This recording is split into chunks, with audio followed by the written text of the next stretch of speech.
Gtext Holding, a global real estate firm with several subsidiaries, continues to expand its horizon in pursuance of its U.S. vision. The company recently acquired a $1.6 billion complex to be dedicated this coming month with $200 million property portfolio drive in the next 24 months.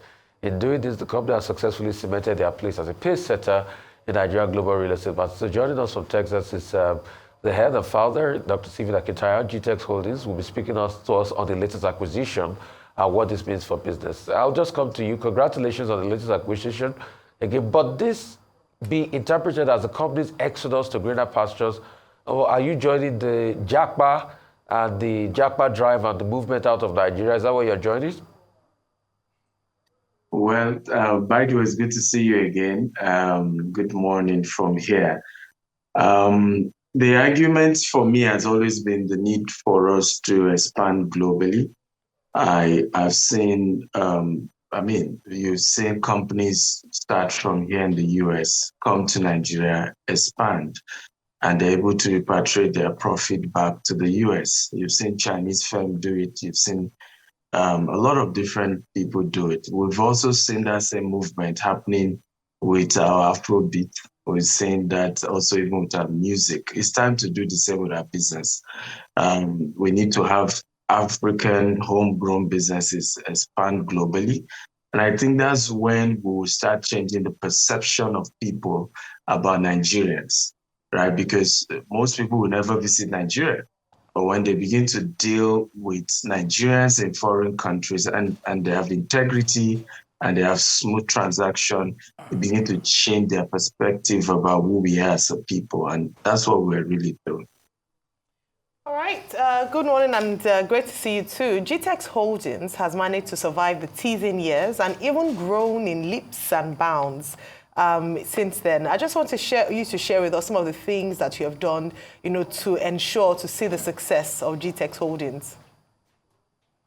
Well, for us over the years, I think number one there is transparency. I tell people that you can't claim to have integrity without being transparent. It's always important because things will not always go, the way you've planned. You're not God. But when they don't go the way you planned, you have to communicate it to your stakeholders. You have to help them understand what's going on. Even this media chat, for example, is an example of that. You have to let people know this is what we're doing, this is where we are at certain points, this is what we're trying to do. And I think that's been one of the major pillars that has helped us as well. Of course, we've always tried to also be unique. What is unique that we're offering the market? And each time we've always had to evolve that. At this moment, we realize a lot of Nigerians are japaing, as you earlier mentioned, as Rufai's mentioned. Now, how do we move with them? How do we make sure they're able to acquire assets as they move? We understand the uniqueness and the cultural aspect of who we are as a people. For example, Nigerians would rather want to buy something in their name or pay all at once or just have a 1 year, 2 year payment. A 30-year mortgage, it's been difficult for a lot of Africans in diaspora to be able to consistently pay a mortgage for 30 years. So one of the things we're doing now, we just launched a 99-acre estates where people can now buy one, though we're selling only 1 acre. And I think it's the first offering in land banking aspect of our business where you can buy 1 acre now in your name. So we're constantly asking ourselves, what can we do that is unique that nobody else is offering? We're the first among Nigerian developers to come here in the US and begin to sell land in acres, and very soon on as well, the developments we're doing also start selling houses. But we understand the uniqueness of our people. We understand that some of them may not have good credit, but they may have the cash because they're having to partner with family members. So we're able to have that unique soft landing for them. While, of course, we're open to investors all over the world. So in the US, we're selling to everybody, but we're also conscious that those who are coming from our background, we can be flexible with them. Okay, let me ask you, is there a place for local investors, Nigerians, who are already very familiar with Gtext Holdings in this growth setting, as the purchasing power of the people continues to dwindle day by day, given the economic instability that people at home face? Very good question, sir. Good to see you again. I think for me is we are conscious of that. In fact, we've reached out to those who have invested with us in Nigeria and in Dubai to say, hey, it's time to diversify, right? And that's what we are also doing. There's nothing wrong with having investment back in Nigeria, having investment in Dubai, having investment in UK, and choosing to also still have investment here in the US. The truth is that, you and I know that the constant change in life, is change. The constant thing in life is change. Things don't always go the way you plan. We've seen how the economy has been messing up globally. Even the US economy right now, we're having the highest interest rate in a long time in the US here as well. But this is the best time to buy. My argument is that you always go the opposite direction. When the economy is bad, that's the time to buy. Why? Because the seller is willing to sell to you at a much cheaper price. Right now, some of the acquisitions we're doing here, we're getting some $100,000 discount. Some we're getting $1 million discount. There's a new investment we're about closing up to $1 million from the initial amount they wanted that they are discounting for us because the interest rate is high. Not everybody is buying at this moment. And when the economy goes good and the interest rate comes down, we're able to sell at a premium price because that time you now have bidding war. Everybody wants to buy. Everybody has the funding to buy. So we must learn to diversify. And that's what we're telling our investors. But yes, whether you're in Nigeria, whether you are in Ghana, whether you are in UK, you can invest here in the US. And we've made structures available to be able to consider your unique needs, the fact that you may not have social security. Yes, you can still invest and it can be your name and you can sell at any time you want to sell as well. Right. So is this your first physical office in America? Why Texas? And, let's talk about Texas and this being your first physical office in America. So it's not our first physical office, but it's the first that we're buying, right? So typically you lease an office and things like that. But this one, we own it and we went at a rate of $1.6 million. So I think the essence of things like this, that it gives comfort to investors to know we're on ground, right? So, so I've heard a few people wonder, are you sure these people are on ground here in the US, or before you know it, they've japada, like we always say. So things like this help investors to know we're on ground, we're here to stay. Of course, your second question is why Texas? Texas is unique. Texas still has more land. Look at the picture on the screen now, is the 99 acres we're selling now. You don't find large portion like this. We're about closing another 2,000 acres close to Dallas, Texas. So there's so much land still in Texas. In fact, Texas is almost the size of Nigeria. You just need to remove one state, right? So it's huge. Number two, the tax are reasonable. Sometimes I hear people just say, oh, why not come to California? Why not come to New York? And I'm saying, it's because sometimes we don't research, where we are investing. That's why I've always argued, always get the knowledge of an investment before the investment itself. The taxes in some of these states are extremely high, and it will not help you to maximize the return on your investment. So the taxes is one of it. Another reason is because all the big giants are moving to Texas. Tesla board has approved. They're fully moving all of their businesses now to Texas. There's several companies as well moving to Texas. We also have the World Cup, Texas, Houston is also a major host of that. So there's a whole lot wrapped around good returns as it relates to Texas. And so for now, we're focused in Texas, and later we'll expand to Florida. But those are the two states in the US that we know are very friendly towards such investment. All right. One of the major qualities the organization has been noted for is its youthful staff. Do you intend to continue this trend with your U.S. office? Very good question. The answer is yes. However, we want to diversify. So, and it's good to be transparent about things like this. So, for example, we're looking for a CEO here in the US, and we don't want a Nigerian or a Black person. I'm Black already, I'm the stakeholder. We have a lot of our team members who are also from African background. We want to make sure that we have a well integrated team, we have a diverse culture. Blacks are a minority in America, and we want to have investors, white, Black, Hispanic, Asian, and it's important to integrate. We made that mistake when we moved to Dubai, where the head was from Nigeria, and before you know it, they categorize us as a Nigerian company in Dubai. So only Nigerians were patronizing at some point. Of course, it was when the visa ban came, we now were rushing to kind of diversify the employee strength and all of that. So we don't make the same mistake here.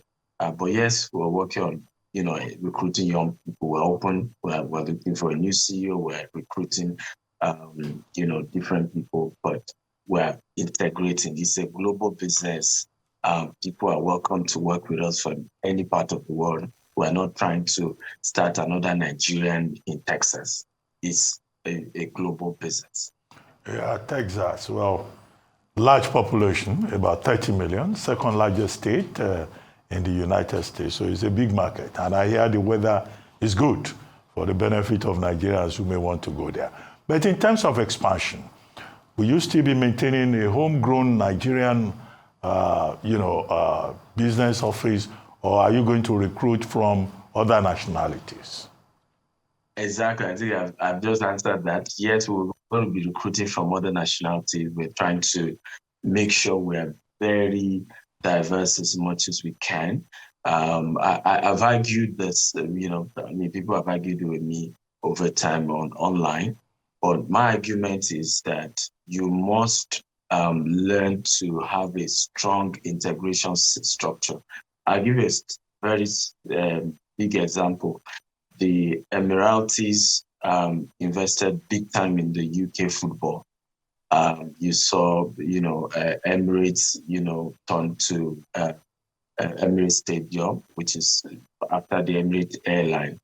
You saw the Manchester City, which is owned by one of the crown prince of Abu Dhabi, the current, vice prime minister, and all of it. Yet they maintain the staffers. They didn't go and take everybody from United Arab Emirates to begin to head all the leadership of those football clubs, right?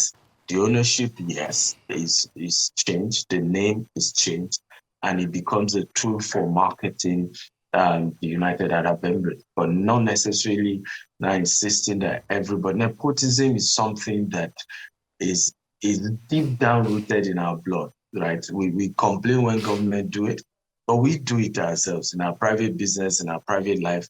You go to some people's offices, it's only people from their town or their village or from their church, from their, the faith that is there.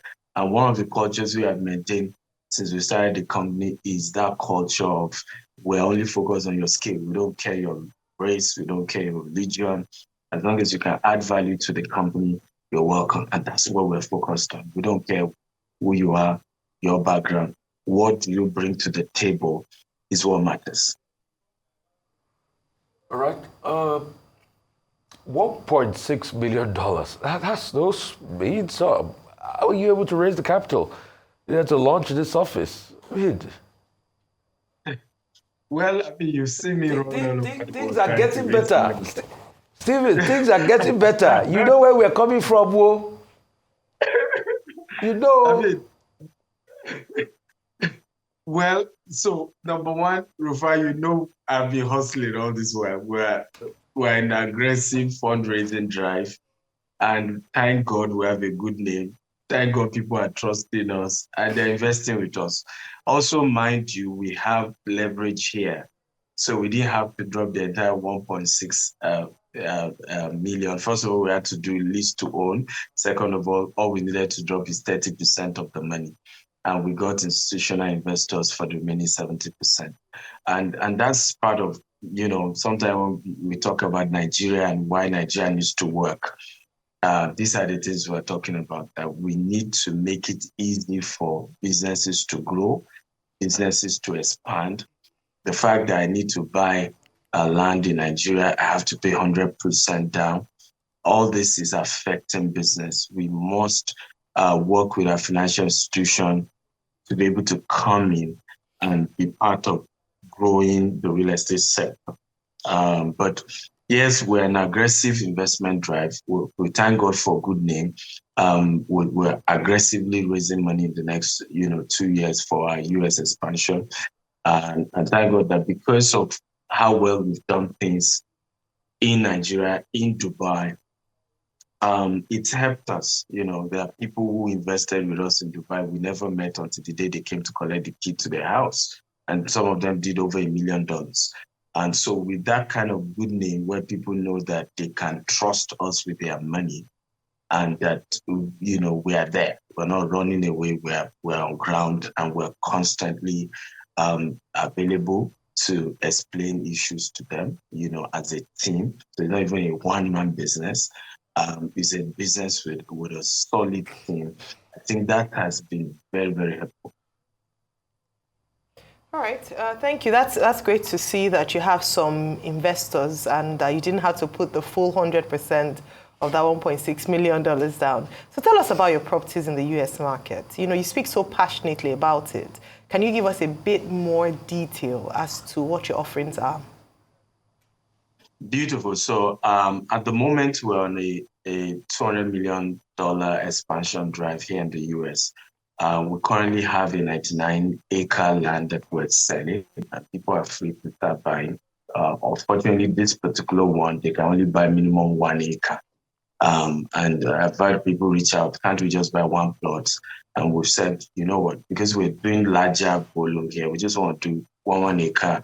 And because this particular estate is for land banking, it's better you buy a larger portion. In future, you can decide to sell a portion of it and build on a portion of it. So we have that on the side.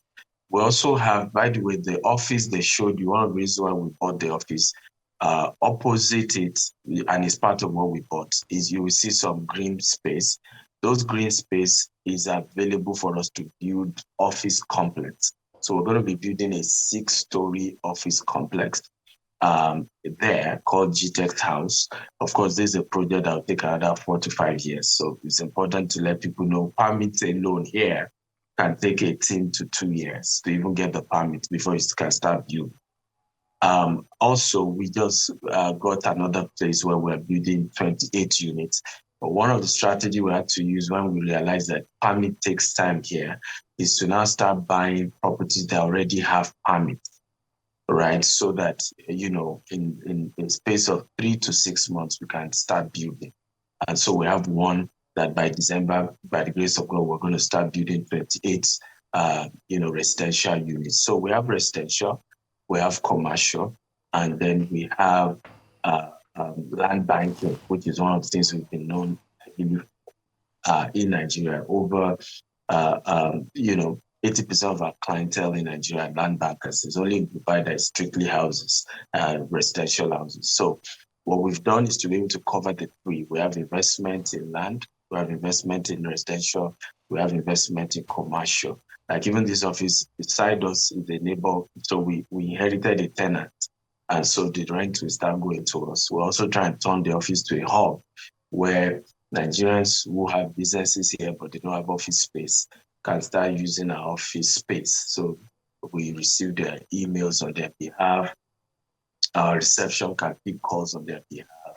That way they don't need to spend too much renting an office space. With a token of $100 a month, they can have a virtual space with us. So those are some of the things we're also looking at doing with the offices. Well, I'd like you to speak more to how that Gtext office in Texas will be of benefit to the business at home here in Nigeria.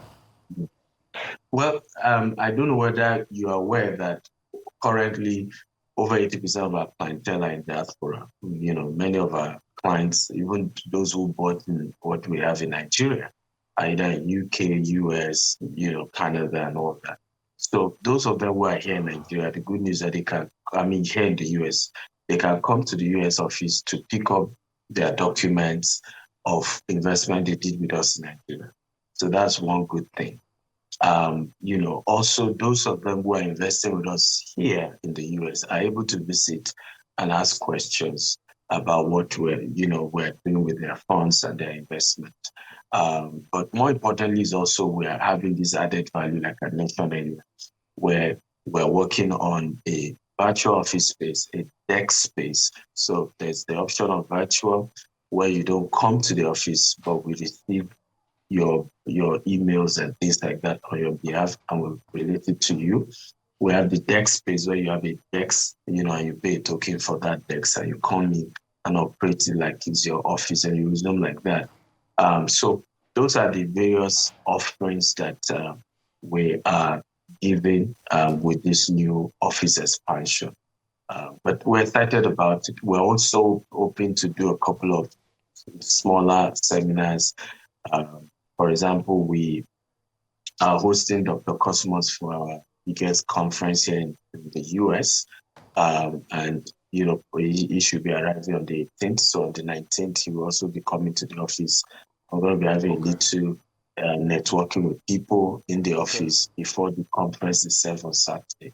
Okay. You know, some are saying the economy is slowing down in America at a time like this. You know, GDP remains modest. With this position, are you convinced that the expansion time is now, and that's it? And secondly, I would like to, you know, for the benefit of those that might be watching, that might be in America watching this now, because Arise is global, where's the address of the 99 acres, you know, so that they can also, and can they also see inspection, you know, where is the 99 acres of land located? And, you know, how do you try to convince the local investors to key into the U.S. dream, you know? And probably, as we wrap up, you could just, you know, tell us a little bit more about all of this address and everything, you know, involved in this business plan. Thank you very much. So the 99 acres is 000 House Road, Brookshire, Texas. We do regular inspection. The office is 518 West Green, Katy. So on Monday by 6 p.m., we decided to do 6 p.m. because we know some people want to close from work. You can come to the 518 West Green Boulevard, Katy, Texas. That's the office. And we're going to be doing like an office dedication event. And there you can then book an inspection to go see the Brookshire 99-acre land. So that someone can take you there and you can see it for yourself. We just still did an inspection a few weeks ago on the property. So we're always open. You come to the office, then we'll take you for inspection so that you're not the only one there. Why invest now in the US? Like I said earlier, you know, as a smart investor, Warren Buffett has always shared this, you have to learn to go the opposite direction. Right? You know, the masses are not always right. Right now, there is what we call high interest rates in the US. What it happens is that most people are not ready to buy.